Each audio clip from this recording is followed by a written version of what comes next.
गला मिलर कौन परिस्थिति एठिक आसुना जो मिलर आउची दिन को 200-300 क्विंटाल धान उठाऊ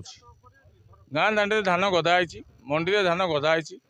ए विषय नहीं कि बारंबार कर्तव्य को आम अनुरोध करूँ सीएसओ को अनुरोध करूँ एमआई की भी कहुई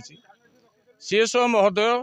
निजक नाचार बोली कहते जहाँ करेंगे कलेक्टर करेंगे मु किसी करने अवस्था ना जदि सरकार टोकन दब जदि सरकार ए प्रकार सुविधा नाला कौन पर चाषी की टोकन दे धान मंडी में धान गदेगा दर्शाई देले 27 तारिख टोकन आज हो 10 तारिख 9 तारिख ए जाए भी धान जापर धान बर्तमान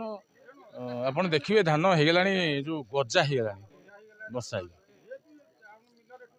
सीएसओ को ये आम 8टा बेले बसिलाणु कौन से ऑफिसर सीएसओ को कहले सीएसओ कहते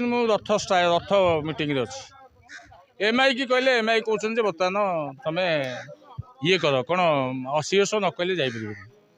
आईआईसी फोन कर मत कहीं न पचार तुम क्या आंदोलन कल चाषी आंदोलन ये तो राजनैतिक आंदोलन नुह आम थाना को जनइबू एतिक समय करूँ आपण मैंने रे चाषी आंदोलन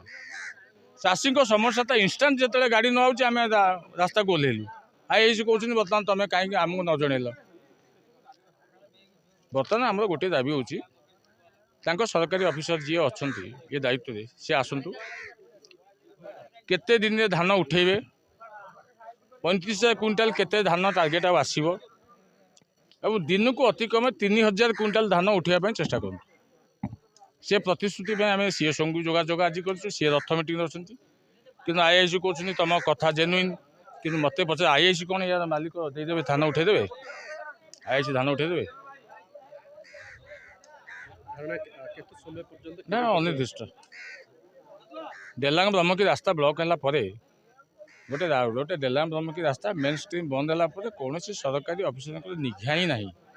ये सरकार केते विफलता यहाँ आपण मैंने चतुर्दशम अनुभव करते।